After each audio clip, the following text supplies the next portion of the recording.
అందరికీ నమస్కారం. నా పేరు రమ. వెల్కమ్ బ్యాక్ టు కథా సుధాపై రమ నీతో చుంబనమే. 36వ భాగం. రచయిత సునందరాం గారు. మరి దివాకర్ కూడా కోలుకున్నాడని తెలుసుకున్న సునీత గారు మధు విషయంలో కంగారు పడి అసలు నిజమేంటో సిద్ధుకి చెప్తారా? అసలు సిద్ధుకి వీళ్ళు అసలు నిజం చెప్తారా లేదా? ఈరోజు ఎపిసోడ్‌లో ఏం జరగబోతుందో చూద్దామా? విన్నారుగా వదిన. మీరు నా మాటలైతే వినలేదు కానీ స్వయంగా మీ అల్లుడు మాటలైతే వినాలి కదా! అని నవ్వుతారు సురేఖ గారు. అవునమ్మా! అత్త మీరిద్దరూ మీ అల్లుడు గారు చెప్పినట్టు మరో 2 రోజులు ఇక్కడే ఉండాలి ఉంటున్నారంతే అని చెప్పేసి పైకెళ్ళిపోతుంది మధు. ఇంక చేసేదేం లేక వదిన మరదలిద్దరూ ఆ దివాకర్ ముఖాన్ని చూస్తూ అక్కడే ఉండడం ఇష్టం లేకపోయినా సిద్ధు మాట కోసం అక్కడే ఉండిపోతారు. రూమ్‌లోకి వెళ్ళిన మధుని సడెన్‌గా వెనక నుంచి చుట్టుకుంటాడు సిద్ధు. అమ్మాయి గారి ముఖం అమ్మని, అత్తని చూడగానే వెలిగిపోతుందే. నవ్వుతూ మధు కాలర్ బోన్ని పంటితో పట్టుకొని లాగుతూ ఆమె నోటి వెంట అరుపులు బయటకొచ్చేలా చేస్తాడు సిద్ధు. ఆ సిద్ధు గారు వదలండని సిగ్గుపడుతూ చెప్పి, ఇప్పుడు ఇవన్నీ కుదరవు. ఏమైనా ఉంటే నైట్‌కి చూసుకుందాం కానీ వెళ్ళి ఫ్రెష్ అయ్యి రండి. బయట మన కోసం అమ్మ, అత్తయ్య ఎదురు చూస్తున్నారని చెప్పి సిద్ధుని బలవంతంగా వాష్‌రూమ్‌లోకి తోసేసి, సిద్ధు ఫ్రెష్ అయ్యి రాగానే తను కూడా ఫ్రెష్ అయ్యి వచ్చి సిద్ధుతో సహా కిందకి వెళ్ళిపోతుంది. సిద్ధు హాల్‌లో ఉన్న తాత, తండ్రి దగ్గరికి వెళ్లి కూర్చుంటే మధు కిచెన్‌లో ఉన్న అత్తయ్యకి వంటలో సాయం చేయడానికి వెళ్ళిపోతుంది. నాన్న సిద్ధు, బాబాయ్ కూడా ఇప్పుడు పూర్తిగా కోలుకున్నాడు కాబట్టి కొన్ని రోజులు మన కొత్త ఆఫీస్‌లో మధుకి హెల్ప్‌గా ఉండడం కోసం పంపించాలనుకుంటున్నాను. ఆ మాట విన్న మధు చేతిలో బౌల్ నేలపై పడితే సిద్ధు ఫాస్ట్‌గా మధు దగ్గరికి పరిగెత్తి "ఏం కాలేదు కదా?" అని అడుగుతాడు. వేడిగా ఉన్న పప్పు మధు చేతిపై పడి అప్పటికే చెయ్యి కాలి ఎర్రగా కమిలిపోవడం చూసి "లేదు సిద్ధు గారు, నేను బాగానే ఉన్నాను. నాకేం కాలేదని చెప్తున్నా వినకుండా మధు చేతిని ట్యాప్ కింద పెట్టి కడిగి తన చేతికి కూలింగ్ జెల్ అప్లై చేస్తూ జాగ్రత్తగా ఉండాలి కదరా అని చెప్తున్న సిద్ధు మాటలు మధు చెవికి చేరవు. మధు వైపు చూసి కన్నింగా నవ్వుతున్న పరశురాం చూపులు ఓవైపు అయితే తనని నిలువునా కాల్చేయాలన్నంత కసిగా చూస్తున్న దివాకర్ చూపులు మరోవైపు మధుని చుట్టుముడితే కాలిన వంటిపై ఉన్న గాయం తాలూకా మంట తనకి చిన్నదిగా అనిపిస్తుంది. అమ్మా మధు, చూసుకుని నడవాలి కదమ్మా. కోడలు చేతికైన గాయాన్ని చూసి బాధగా చెప్తారు సురేఖ గారు. కొన్ని ముళ్ళు మనం ఎంత చూసి నడిచినా కనిపించకుండా వచ్చి పెద్ద గాయాన్నే చేస్తాయి అక్క.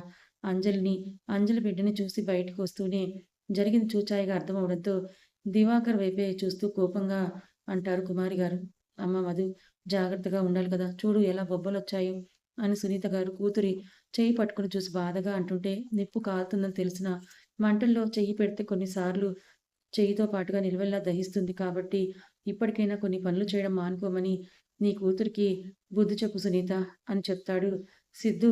ఫస్ట్ ఎయిడ్ బాక్స్ కోసం పైకి వెళ్ళడం చూసి మెల్లగా పరశురాం మాటలు ఎందుకో అర్థమై కూతురికి తను అక్కడి నుంచి వెళ్ళేలోగా నచ్చచెప్పాలనుకుంటారు ఆవిడ.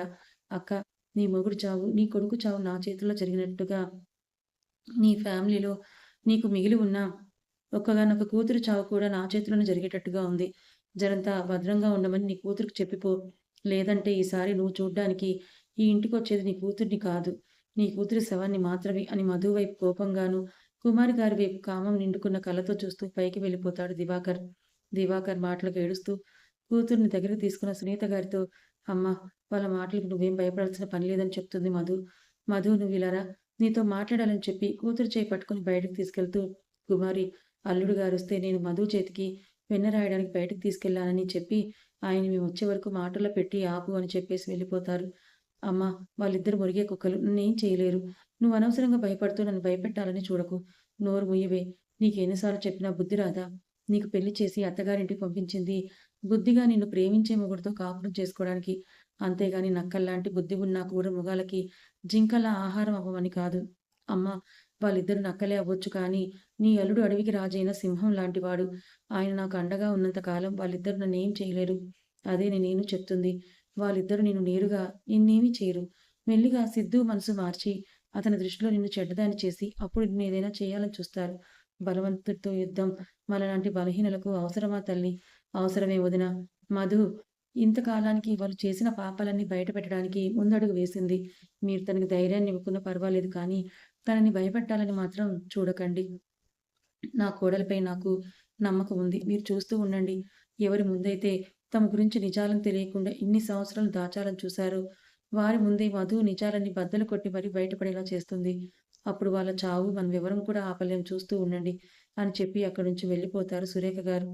సురేఖ గారికి జరిగిన అన్యాయం గురించి కూడా మధు తల్లితో చెప్పడంతో ఆవిడలో మరి కాస్త భయం పెరిగి తలపట్టుకొని కూర్చొని ఏడవడం మొదలుపెడతారు. తెలిసి తెలిసి తన కూతురు జీవితాన్ని ఇలాంటి దుర్మార్గుల చేతుల్లో పడేలా చేశానే అని బాధపడుతూ, "అమ్మా!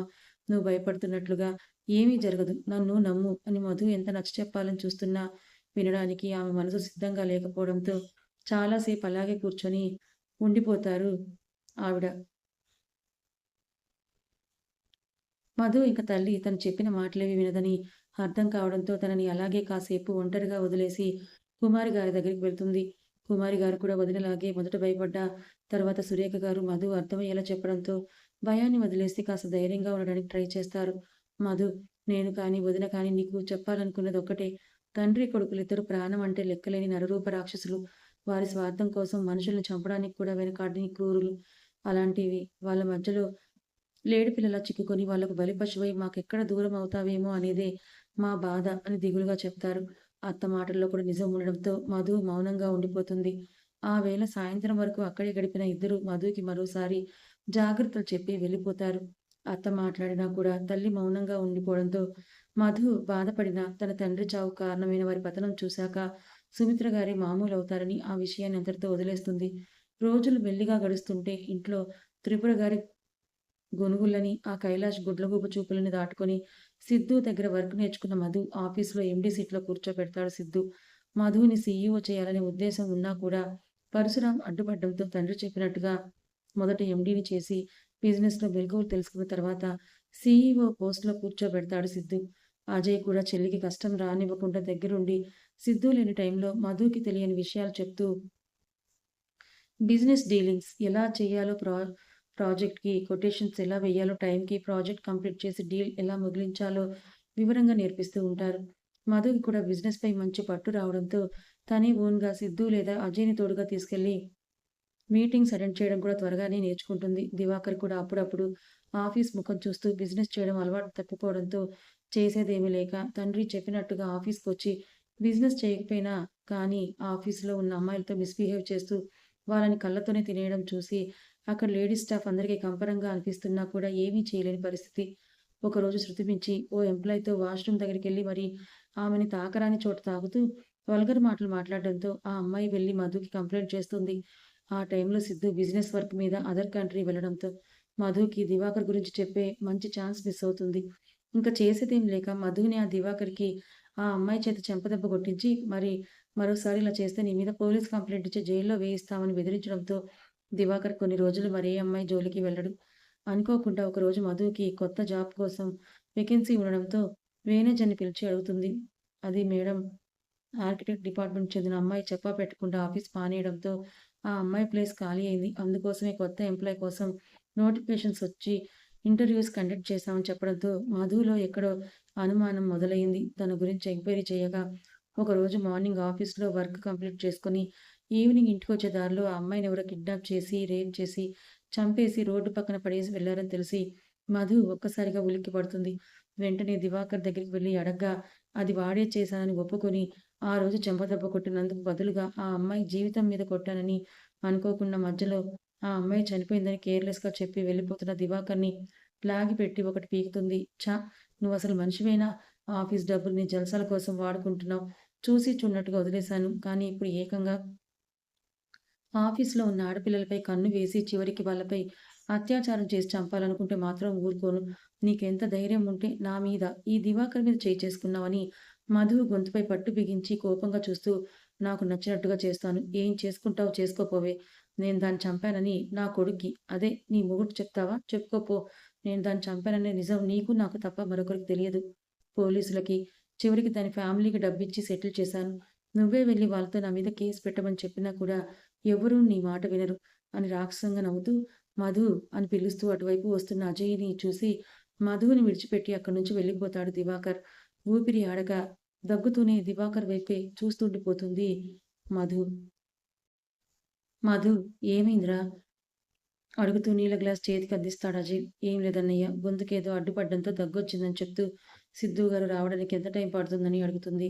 సిద్ధు రావడానికి లేట్ అవుతుందట. అందుకే నిన్ను ఇంటికి తీసుకెళ్ళడానికి వచ్చాను. పద వెళ్దాం అని చెప్పి బయటికి వెళ్ళిపోతాడు అజయ్. దివాకర్ పరశురాం కంటే చాలా డేంజర్ అని అర్థమవుతుంటే అతన్ని మరోసారి ఆఫీస్‌లో అడుగుపెట్టకుండా చేసి ఎలా అయినా అతని నిజ స్వరూపం సిద్ధూకి తెలిసేలా చేయాలని ఆలోచిస్తూ బయటికి వెళ్ళిపోతుంది మధు.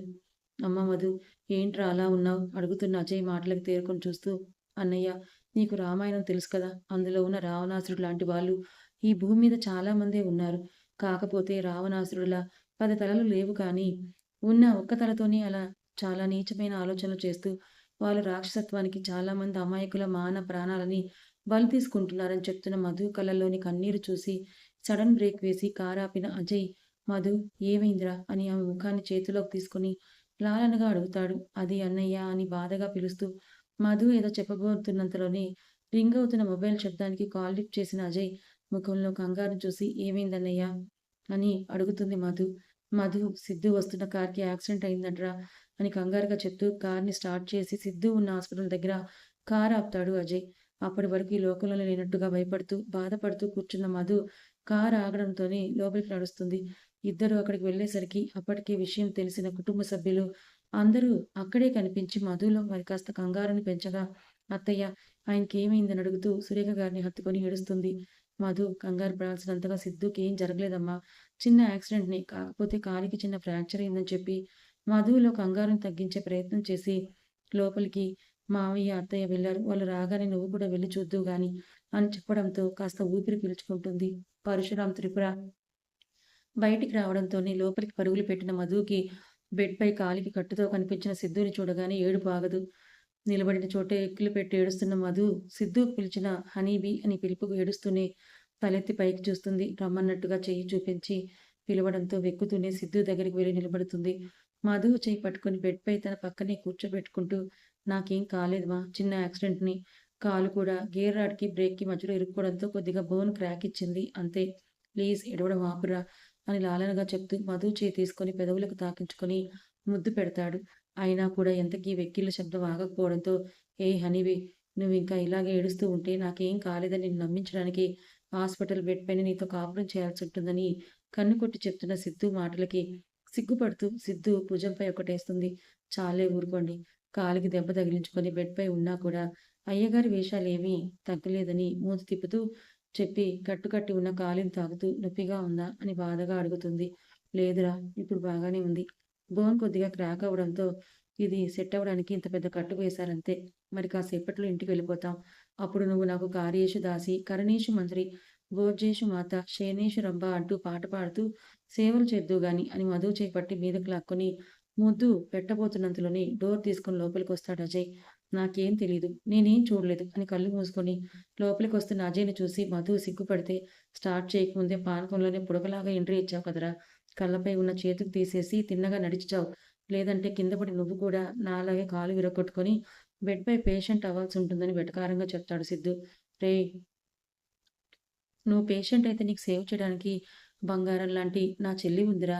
అదే నేను పేషెంట్ అయ్యానే అనుకో, దెయ్యం లాంటి నీ చెల్లి రెండో కాలు కూడా విరగ్గొట్టి నన్ను శాశ్వతంగా వీల్ చైర్‌కే అంకితం చేస్తుందని చెప్పి అప్పుడే లోపలికొచ్చిన ఆద్యను చూసి నాలుక కరుచుకుంటాడు. ఏమన్నావురా? అని కోపంగా అజయ్ మీదకి వెళ్ళబోతున్న ఆద్య నుంచి తప్పించుకుంటూ అబ్బే! నేను నిన్నేమంటాను బంగారం. నీకు మదర్ తెరిసాకున్నంత ఓర్పు ఉందని నాకు కూడా సిద్ధూలాగా కాలికి ఫ్రాక్చర్ అయితే నన్ను నీ నెత్తి మీద పెట్టుకొని చూసుకుంటావని మధుతో చెప్తున్నానంతే. ఏమా మధు, అంతే కదా అని ఇద్దరి వైపు చూసి తనలో తనే నవ్వుకుంటున్న మధుని అడుగుతాడు. హా! ఆద్య, అంతే అంతే అని చెప్తుంది.